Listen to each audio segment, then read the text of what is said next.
Hello guys, welcome back to sees gallery. അപ്പോൾ നമുക്കൊരു beef കറി recipe നോക്കിയാലോ. അതിന് വേണ്ടിയിട്ട് നമുക്ക് 2 തുടം വെളുത്തുള്ളി, 2 കഷ്ണം ഇഞ്ചിയും പേസ്റ്റ് ചെയ്ത് വെക്കുക. എന്നിട്ട് 2 പിടി കൊച്ചുള്ളി, 5 സവാളയും കഴുകി മാറ്റി വെക്കുക. കറിവേപ്പില, മല്ലിയില, പുതിനയില, ഒരു നാരങ്ങ, 7 പച്ചമുളക്, ഇതെല്ലാം ഒരു സൈഡിലേക്ക് നമുക്ക് മാറ്റി വെക്കുക.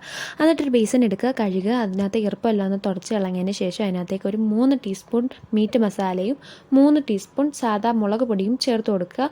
സാദാ മുളക് പൊടിയാണ്, കാശ്മീരി അല്ല എടുക്കുന്നത്. എന്നിട്ട് അതിനകത്തേക്ക് നമ്മളൊരു 4 ടീസ്പൂൺ മല്ലിപ്പൊടി ചേർത്ത് കൊടുക്കുക. മല്ലിപ്പൊടി അല്പം കൂടുതൽ ചേർക്കുന്നതിന് കാരണം ഇച്ചിരിയും കൂടെ ഒരു ഗ്രേവി ഉണ്ടാകാൻ വേണ്ടിയിട്ടും അതുപോലെ തന്നെ അതിനകത്തുള്ള എരിവ് ഒന്ന് ബാലൻസ് ചെയ്ത് നിൽക്കാൻ വേണ്ടിയിട്ടുമാണ് നമ്മൾ കൂടുതലും മല്ലിപ്പൊടി ചേർത്ത് കൊടുക്കുന്നത്.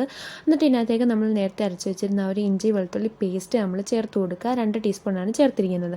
എന്നിട്ട് ഇതിനകത്തേക്ക് 1 ടീസ്പൂൺ സോൾട്ട് ചേർത്ത് കൊടുക്കുകയാണ്. ഇപ്പോൾ പരട്ടി വെക്കാൻ മാത്രമാണ് ഞാൻ 1 ടീസ്പൂൺ ചേർത്ത് കൊടുത്തത്. ഇപ്പോൾ വേണമെങ്കിൽ മാത്രം പിന്നെ നമ്മൾ കറിക്കകത്ത് ചേർത്ത് കൊടുത്താൽ മതി, ഉപ്പൊക്കെ നോക്കിയിട്ട്.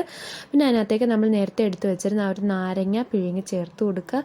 എന്നിട്ട് 1 ടീസ്പൂൺ ബ്ലാക്ക് പെപ്പർ പൗഡർ ചേർത്ത് കൊടുക്കുക. ബ്ലാക്ക് പെപ്പർ എടുക്കാൻ കാരണം എപ്പോഴും ബ്ലാക്ക് പെപ്പറാണ് കുറച്ചും കൂടി കറിക്ക് നല്ലതായിട്ടുള്ളത്. അപ്പോൾ അത് ചേർത്ത് കൊടുക്കുക. 1 ടേബിൾ സ്പൂൺ എണ്ണ, വെജിറ്റബിൾ ഓയിലാണ്, ഏതെണ്ണ വേണമെങ്കിലും എടുക്കാം. എന്നിട്ട് അത് ചേർത്ത് കൊടുക്കുക. എന്നിട്ട് അതിനകത്തേക്ക് മല്ലിയില, പുതിനയില, കറിവേപ്പില എല്ലാം ഒന്ന് ചെറുതായിട്ട് ഞുറുക്കിയിട്ട് ചേർത്ത് കൊടുക്കുക.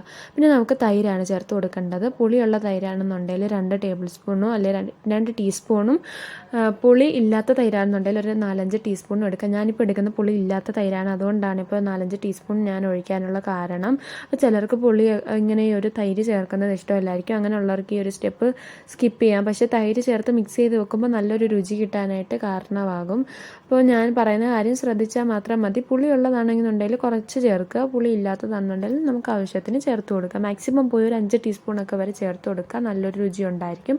എന്നിട്ട് ഇതൊന്ന് കൈ വെച്ച് തിരുമിയതിന് ശേഷം അതിനകത്തേക്ക് നമ്മൾ ആവശ്യത്തിനുള്ള വെള്ളം ചേർത്ത് നമ്മൾ പുരട്ടി വെക്കാനുള്ള അരപ്പിൻ്റെ കൺസിസ്റ്റൻസിയിലേക്ക് നമ്മൾ കൊണ്ടുവരണം. ഞാനിവിടെ മൊത്തത്തിൽ എനിക്കിപ്പോൾ ഒരു കപ്പ് വെള്ളം വേണ്ടി വന്നിട്ടുണ്ട് നല്ലപോലെ ഒന്ന് മിക്സ് ചെയ്യാൻ. ഇതൊരു പരുവത്തിനുള്ള വെള്ളമായെങ്കിൽ മാത്രമേ നമുക്ക് ആ ഒരു ഇറച്ചിയിലെല്ലാം പിടിച്ച് വെക്കാനായിട്ട് പറ്റത്തുള്ളൂ. ഈ ഒരു പരുവത്തിൽ ഞാൻ ആക്കിയെടുത്തിട്ടുണ്ട്. എന്നിട്ട് ഇറച്ചിയെല്ലാം അതിനകത്തേക്ക് ഇട്ട് മിക്സ് ചെയ്ത് വെക്കുന്നുണ്ട്. ഞാനിപ്പോൾ 2 കിലോ ഇറച്ചിക്കുള്ള കൂട്ടാണ് കാണിക്കുന്നത് കേട്ടോ. എന്നിട്ട് ഇതിനകത്തേക്ക് 1 ടീസ്പൂൺ മുളക് പൊടി, 1 ടീസ്പൂൺ മഞ്ഞൾപ്പൊടി, മല്ലിപ്പൊടി, 1 ടീസ്പൂൺ ഗരം മസാല, ഇച്ചിരി കുരുമുളക് പൊടിയും ഒന്ന് മൂപ്പിച്ച് മാറ്റി വെക്കുക. എന്നിട്ടൊരു കുക്കർ എടുക്കുക, 1 ടേബിൾ സ്പൂൺ എണ്ണ ഒഴിക്കുക. അതിനകത്തേക്ക് നമ്മൾ നേരത്തെ എടുത്ത് വെച്ചിരുന്ന സവാള എല്ലാം ഒന്ന് നീളത്തിൽ കട്ട് ചെയ്തിട്ട് അതിട്ടൊന്ന് വഴറ്റി കൊടുക്കുക. അതിനകത്തേക്ക് നമ്മൾ പെട്ടെന്ന് വഴണ്ടി വരാൻ വേണ്ടിയിട്ട് അല്പം ഉപ്പ് ആദ്യം തന്നെ ചേർത്ത് കൊടുത്തിട്ട് വഴറ്റിയാൽ പെട്ടെന്ന് ഇതാക്കി കിട്ടും.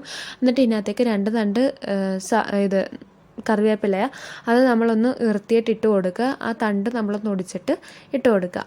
എന്നിട്ട് നല്ലപോലെ ഇളക്കിയിട്ട് നമ്മൾ നേരത്തെ എടുത്ത് വെച്ചിരുന്ന ആ ഒരു കൊച്ചുള്ളിയും പച്ചമുളകും കൂടെ ഒന്ന് മിക്സിയിലിട്ടൊന്ന് ജസ്റ്റ് ഒന്ന് ചതച്ചെടുത്തിട്ട് അത് ഇതിനകത്തേക്കൊന്ന് ചേർത്ത് കൊടുക്കുക. ഫുൾ ഫ്ലെയിമിൽ വെച്ചിട്ട് ഞാൻ കുക്ക് ചെയ്യുന്നതുകൊണ്ടാണ് ആ ആവിവെള്ളം വന്ന് ക്യാമറയിൽ തട്ടുന്നത് കേട്ടോ. അപ്പോൾ അതെല്ലാം നമ്മൾ ഇതിനകത്തേക്ക് ചേർത്ത് കൊടുത്തിട്ട് നല്ലപോലെ ഇളക്കണം. പിന്നെ ഞാൻ ഇതിനകത്തേക്ക് തക്കാളി ഇടുന്നുണ്ട്. തക്കാളി ഒരു മീഡിയം സൈസിലുള്ള ഒരു തക്കാളി പഴുത്തതാണ് ചേർത്ത് കൊടുക്കുന്നത്. ഞാൻ പറഞ്ഞല്ലോ 2 കിലോ ഇറച്ചിക്ക് വേണ്ടിയിട്ടുള്ളതാണ് നമ്മൾ എടുക്കുന്നത്. അന്നേരം ഇറച്ചി കുറവാണെന്നുണ്ടെങ്കിൽ അതിനനുസരിച്ച് അളവ് കുറയ്ക്കണം കേട്ടോ. അപ്പോൾ നമ്മൾ പിന്നെ ചേർത്ത് കൊടുക്കുന്നത് 1 ടീസ്പൂൺ ജിഞ്ചർ ഗാർലിക് പേസ്റ്റാണ്. ഈ ബീഫ് കറിയിൽ നമ്മൾ ലാസ്റ്റ് ചേർക്കുന്നതായിരിക്കും നല്ലത് കേട്ടോ. പക്ഷേ അതിൻ്റെ ആ ഒരു ആവിയെല്ലാം കയറി ആ ഒരു പച്ചക്കുത്തൽ മണം മാറിയതിന് ശേഷം മാത്രമേ നെക്സ്റ്റ് സ്റ്റെപ്പ് ചെയ്യാവുള്ളൂ. ആ ഒരു കാര്യം നമ്മൾ ശ്രദ്ധിച്ചാൽ മതിയാകും.